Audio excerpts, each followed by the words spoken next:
I've got one of our longtime friends and special guests, Mr. Paul Woolmington. Paul is CEO of Canvas Worldwide. They're in offices around the country.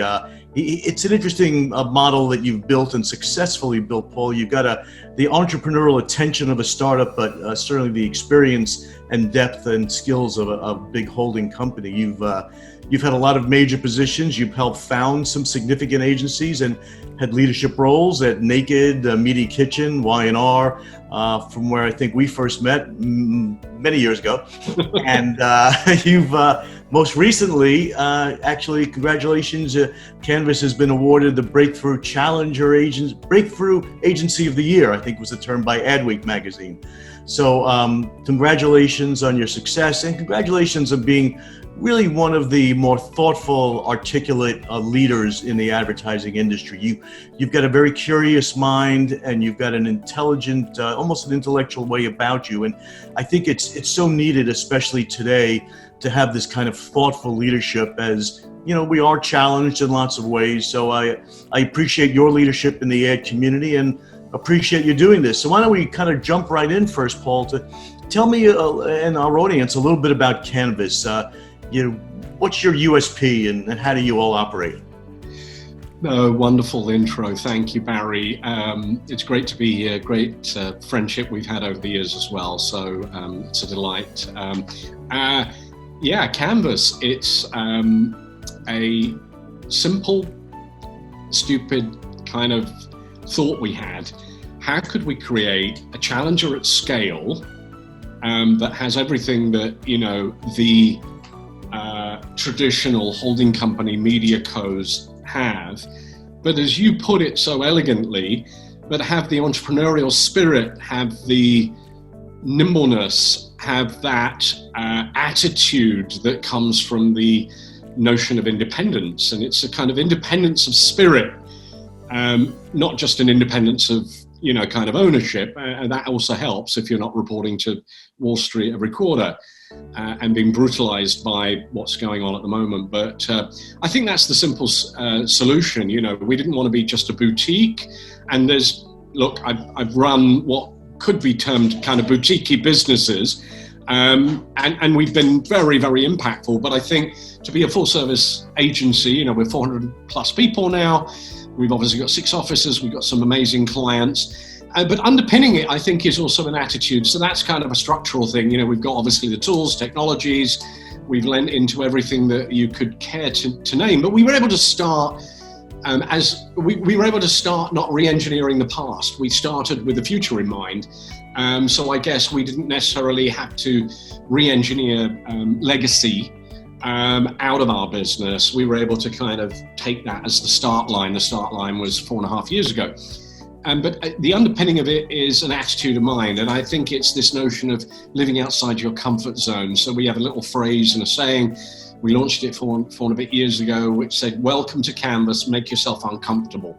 And of course that brings very, very poignant extra meaning in today's environment with coronavirus 19 around us. But I think that, just business models are changing. That means that, there is no cookie cutter way of acting in any category, including ours in the agency services business, marketing services, media services. So, that's our ethos, this notion of, and finally, nothing great was ever done when you were in your comfort zone. And you're in comfort zone, you kind of, plod the course well trodden, as opposed to you go off into the thicket and you find a new course, and that's always more rewarding in the long run. Although sometimes, in the short run, it means you've got to put some extra oomph in there. Well, you've certainly taken the road less traveled, and that has made all the difference. From doing this, I think it also positions you and your clients in a very special place today, as you alluded to. Today, we have to be nimble, we have to be entrepreneurial and kind of think differently, and I'm sure your clients are taking advantage of your ethos of acting that way forthrightly. Who are some of your clients today? I know you started with some great auto brands, and then you've grown beyond that. Yeah, we've got a really broad array now of categories. So we're in CPG, we've got a number of CPG clients, we've got the Heineken AOR business, so we handle all the Heineken US brands, Dos Equis, Tecate, and obviously it was Cinco de Mayo very recently, yesterday actually. So it was COVID de Mayo yesterday. COVID de Mayo, yeah. We have Chicken of the Sea, which is a more classical CPG brand. We have entertainment. We've got the MGM, United Artists, Annapurna. So we have a number of entertainment brands. We have OEMs. So yeah, we've got and kitchen appliances. We've got numerous others. But yes, we've expanded, we're very, very grateful for the partnership we have with all our brands. We haven't lost a brand actually since we founded, which is kind of a bit of a testament to, I think, the partnership ethos that we also have with our clients. That's great. Good to see you went from meaty kitchen to kitchen brands. You talked about your brands earlier, and you've got great media heritage, and now you're running a full service shop. But how has the media spend been changed and by your clients? Have they paused? Have they held up? Are they canceling? What are you seeing now in the coming, albeit somewhat unpredictable months? Yeah, I don't think we're atypical. I think we are typical of, the industry at large. I think we had obviously the shock of the beginning of this. I think there was obviously different categories had different issues, but I'll give you a couple of specific examples. So our MGM client, through United Artists Releasing, one of the biggest releases of this year will be the new James Bond movie, No Time to Die. And they moved very quickly and moved in two ways. They moved to make a decisive decision to move the release, but they actually physically moved it. So, obviously that is that is a physical change of everything that we had done, we had to undo and then redo. So that will be released in November the 25th. Mark your calendar. Another example would be Hyundai. We're very proud to, one of our founding clients was the Hyundai OEM, and as you might remember, back in 2008 when we were coming out of the recession, there was the Hyundai Assurance Program, which was actually an amazing program, essentially guaranteeing that people that lost their jobs wouldn't necessarily be left behind with payment. So we were the first to market. So as the coronavirus was emerging as this pandemic, the Hyundai executives, and we were very privileged to be at that table alongside our agency partners in Ocean, and really a team effort. But essentially, we were first to market to launch the assurance program, which is really second to none, and we had all the experience on it. But essentially, job loss protection. I'm just reading 6 months payments if obviously you lose your job. 3 months payment deferral, with the best warranties in the business. So yes, OEMs have been impacted, dealerships closed, so obviously a shift to, test drives on demand, e-commerce, whatever that, your phrase is. But ultimately, this last month, I don't want to get too ahead of myself, and certainly we're a partner of Hyundai's, but yes, there was an April drop, but we were one of the lowest drops of any OEM that reported figures in April, and I think it probably numerous other reasons, but obviously one incredible supporting reason behind that was a very proactive step. So in a world where you see the headline, cancel media, we were taking an appropriate message. And by the way, that message was incredibly well received, not just for in-market buyers, but for people at large. So I think hopefully we will see brand uptick for the behavior that a brand does in a moment of need. It's what you do as much as what you say. And it was the actions that Hyundai. So yes, we've been impacted, of course, but I'm so blessed and pleased to be working with marketeers and businesses that, are proactively, figuring out the new behaviors. So yeah, that's a little bit on that. Yes. So we've been busy. Great to hear, and the purposeful marketing that you're doing is early on and so appreciated as well. How about your own business? Have you reimagined Canvas, and how are you looking at things differently now? Yeah, I said to you, it's something that preoccupies me. I have, if you could see my little area around me, I have like little notebooks, and I'm always curious. So we were talking about it earlier, being involved in a number of forums. So right. I personally have been thinking deeply about how the industry is going to be affected, not just the glaring headline. What is the medium and longer term impact? And I think it's just going to accelerate everything. I think, this notion that digital is a thing, everything is digital. I mean, it's now pervades everything we do, every medium, every part of our lives. So so that's accelerated that. I think what we will accelerate within businesses at large is this digital transformation.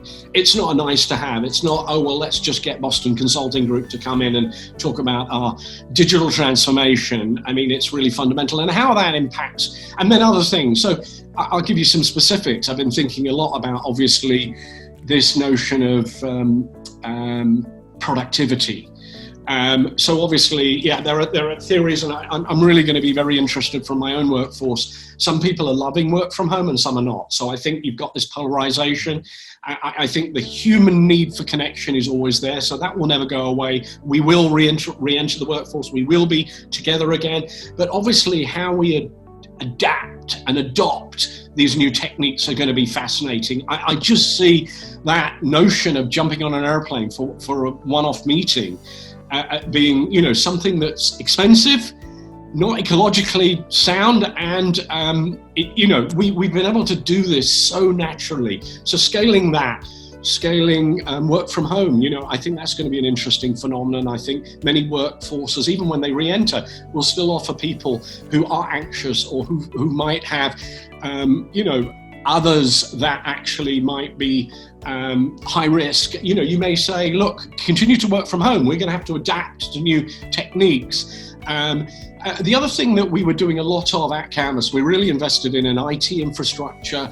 We've actually got some technology operations folk who have technology backgrounds, but were practitioners as well. And I think that's the other thing. We've been developing bots that have been automating lots of aspects of our business that hitherto now were very labor intensive or were very low productivity. They were low value to client. So how do we enhance our business? How do we actually, automate as much as we can that resides, that is less valuable to our clients, and allow the brain power to be facilitated via technology and other methods for high value? How do we solve business problems every day rather than budget reconciliation? As you know, and you've been a friend of the DPAA for many years, we have been leading the charge for digitization of the out-of-home world, more automation, programmatic, video, screens. And would you have any guidance for the out-of-home and the digital out-of-home world during this time? Yeah, I kind of think you've got to kiss and punch. I think we're in that transition, and certainly as the DPAA, there's obviously the broader out-of-home, away from home kind of environment, which is obviously a multitude. It's exploded in its opportunities, in its places.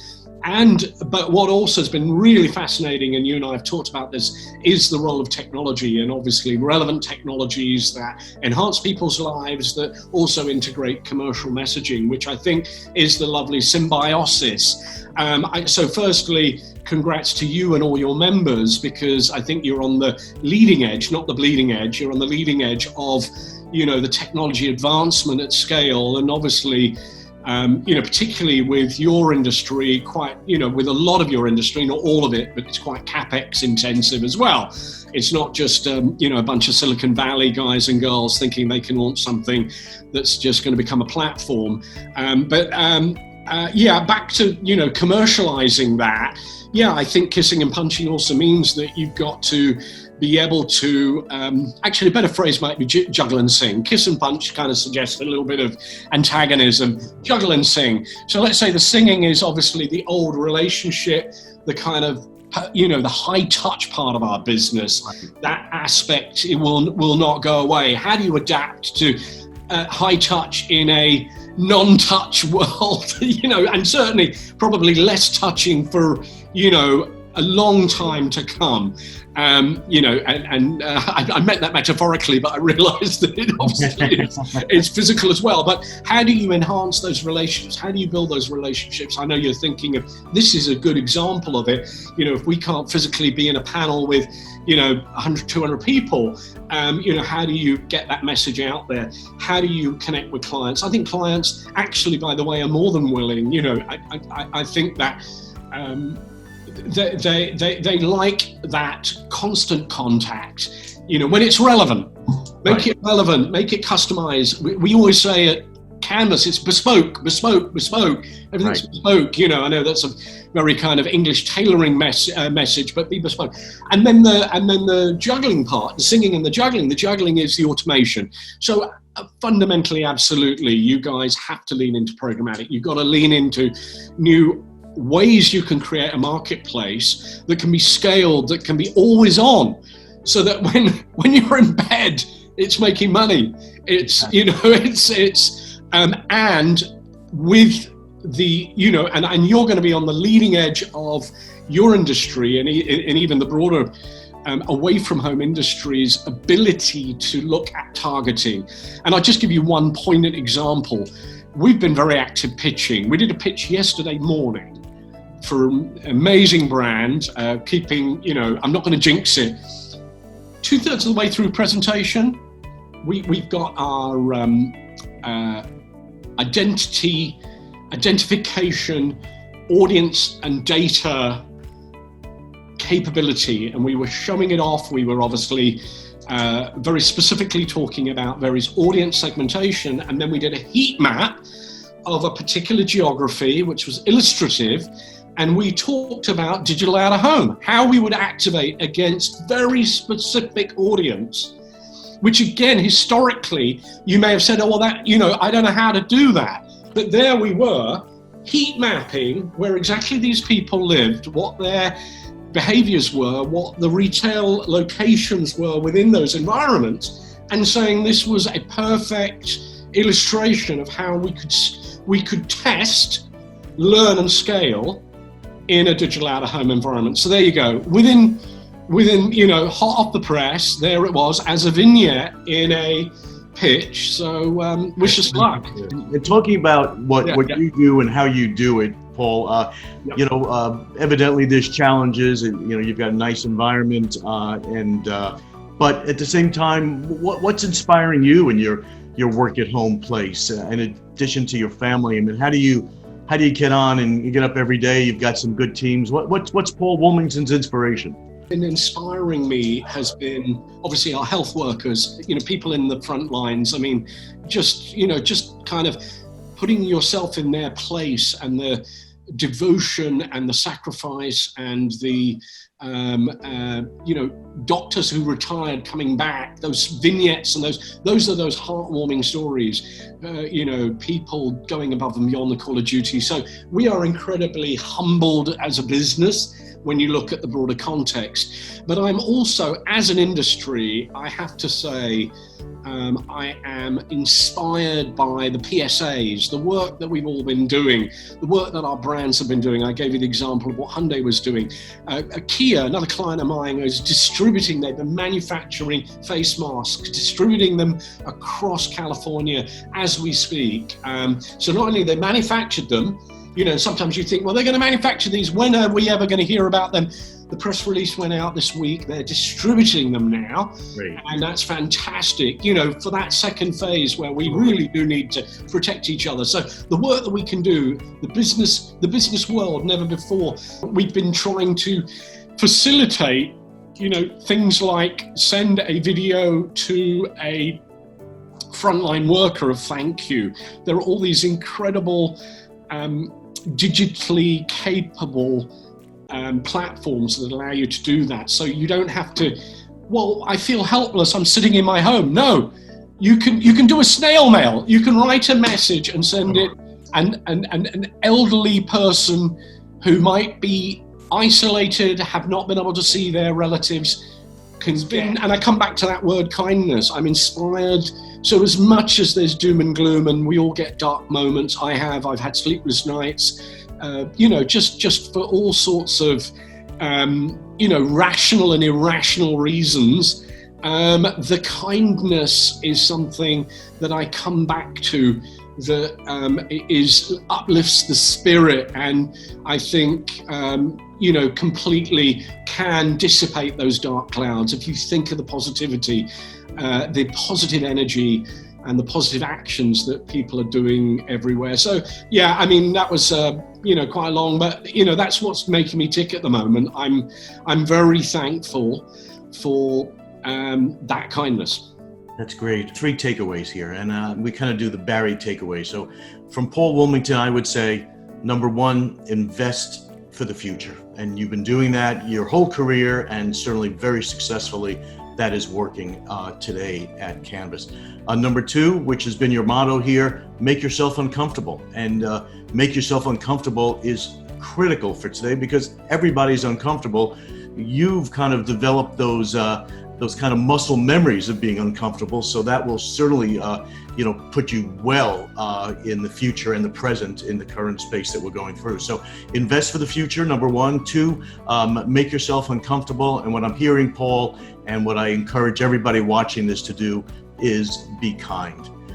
So thank you, one of the kindest, smartest, great leaders in advertising, Paul Woolmington, CEO of Canvas. Thank you so very much for joining us here today. Thank you, Barry. Thank you. My pleasure.